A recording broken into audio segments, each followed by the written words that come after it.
नमस्कार छात्रों, स्वागत है आपका आप ही की संस्कृत कक्षा संस्कृत विद सीके में। आज हम पढ़ेंगे कक्षा 7वीं का संस्कृत और आज का पाठ है षष्ठः पाठः ईद महोत्सव, ईद का त्यौहार। चलिए प्रारंभ करते हैं। यह जो है संवाद परक पाठ है। संवाद के माध्यम से हम पाठ का अर्थ जानेंगे। याकूबः सलीमः सल्मा च इति त्रीणि मित्राणि गगनोन्मुखानि भूत्वा सायं द्रष्टुं चेष्टन्ते। याकूब, सलीम और सल्मा ये तीन मित्र गगनोन्मुखानि मतलब होता है आसमान की तरफ मुँह किए हुए, आसमान की तरफ मुँह किए हुए। सायं द्रष्टुं चेष्टन्ते, शाम के समय ऊपर मतलब आसमान की तरफ देखने की चेष्टा कर रहे थे, प्रयास कर रहे थे। यतः ही ईदस्य चंद्रदर्शनम नातीव सरलम, क्योंकि ईद का चाँद या ईद के चंद्रमा का देखना, ईद के चाँद का देखना सरल नहीं है। ईद के चाँद को देखना सरल नहीं है। ठीक है। याकूबः अद्य चंद्रस्य दर्शनं जातं स्वः एव ईदस्य महोत्सवो भविष्यति। आज चंद्रमा का दर्शन होगा तो कल ही, स्वः मतलब होता है आने वाला कल और है मतलब होता है बीता हुआ कल।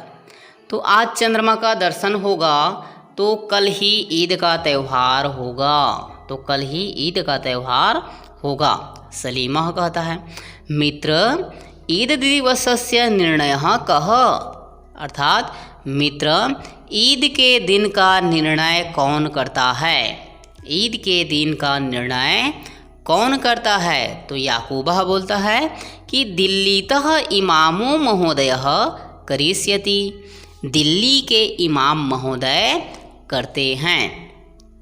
रात्रौ एव तस्य उद्घोषो भविष्यति, रात्रि में ही इसकी घोषणा होगी। मतलब कल ईद होगा या नहीं होगा, इसकी घोषणा कल आज रात्रि में ही हो जाएगी, ऐसा याकूब बोलता है। सखी सल्मे किम त्वम उद्घोषम ध्यानेन श्रुत्वा आवाम सूचयिष्यसि। सखी सल्मा, क्या तुम घोषणा को ध्यान से सुन करके, उस घोषणा को जो इमाम महोदय दिल्ली से देने वाले हैं, उस घोषणा को ध्यानपूर्वक सुन करके आवाम मतलब होता है हम दोनों, आवाम मतलब क्या होगा, हम दोनों। तो याकूब कहता है कि दिल्ली के इमाम महोदय करेंगे, रात्रि में ही इसकी घोषणा होगी। सखी सल्मा, क्या तुम हमें घोषणा को ध्यानपूर्वक सुन करके हम दोनों को सूचित करोगे। तो सल्मा कहती है अहम अवश्यम सूचयिष्यामि, मैं अवश्य सूचित करूँगी। इमाम महोदयः रात्रौ संसूचयति, इमाम महोदय रात्रि को सूचना देते हैं। यत् कि अद्य चंद्र दर्शनम जातम, आज चंद्रमा का दर्शन हुआ।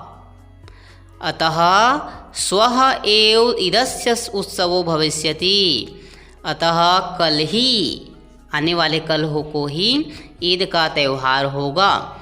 तम उद्घोषम श्रुत्वा अतीव प्रसन्ना सल्मा याकूबम सलीमम च सूचयति। उस घोषणा को सुनकर के अति प्रसन्ना, बहुत ही प्रसन्न मन से सल्मा ने याकूब और सलीम को सूचना प्रदान की। ठीक है। याकूब कहता है स्वः वयम प्रातः काले एव ईदगाहं चलिष्यामः, कल हम प्रातः के समय ईदगाह चलेंगे। कल हम सब प्रातः के समय, सुबह के समय ही ईदगाह को चलेंगे। तो सलीमः वयम तत्र गमनाय स्वच्छानि नवानि वस्त्राणि एव धारयेम।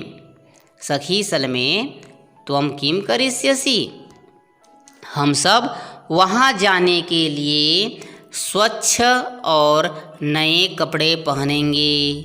सखी सलमा, तुम क्या करोगी?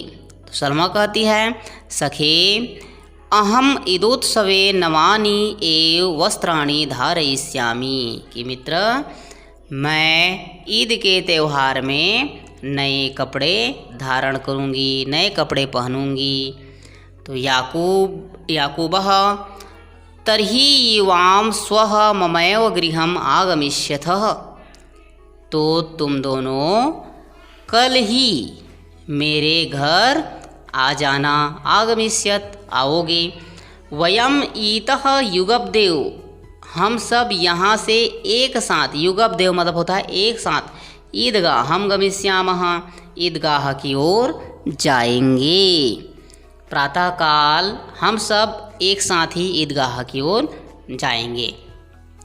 प्रातःकाले सलीम सलमे सोल्लासम याकूबस्य गृहम् आगच्छतः, प्रातः के समय सलीम और सलमा उल्लासपूर्वक प्रसन्नतापूर्वक याकूब के घर आए।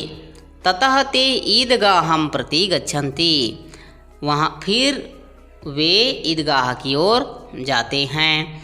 तत्र प्रथमं पंक्ते पंक्तौ स्थित्वा, वहाँ पहले तो वे पंक्ति में कतार में खड़े होकर के स्व ईश्वरस्य प्रार्थनां कुर्वन्ति, अपने ईश्वर की प्रार्थना करते हैं। तत्पश्चात परस्परम स्नेहेन आलिंगन्ति, तत्पश्चात परस्पर स्नेहपूर्वक आलिंगन्ति, एक दूसरे से गले मिलते हैं। ते मिलापकस्य मनोहरं दृश्यं दृष्ट्वा सुस्वादानि मिष्टान्नानि कृत्वा गृहं प्रत्यागच्छन्ति, वे मेला के मनोहर दृश्य को देखकर सुस्वादोनी मिष्टान्नानि, स्वादिष्ट मिठाइयाँ खरीद करके गृहं प्रत्यागच्छन्ति, घर की ओर लौट आते हैं। सायं पुनः ते, शाम को पुनः वे अन्योन्यम मतलब होता है एक दूसरे के, गृहं गत्वा घर जा कर के, दीर्घ सूत्री का मतलब होता है सेवई, खादन्ति खाते हैं, परस्परम मिलन्ति च, परस्पर एक दूसरे के घर जाते हैं, सेवैयाँ खाते हैं और एक दूसरे से मिलते हैं। आशा है पाठ का अर्थ आप लोगों को समझ में आ गया होगा। वीडियो अंत तक देखने के लिए धन्यवाद। चैनल में नए हैं तो चैनल को सब्सक्राइब कर लीजिए, लाइक कीजिए, दोस्तों के साथ शेयर कीजिए। धन्यवाद।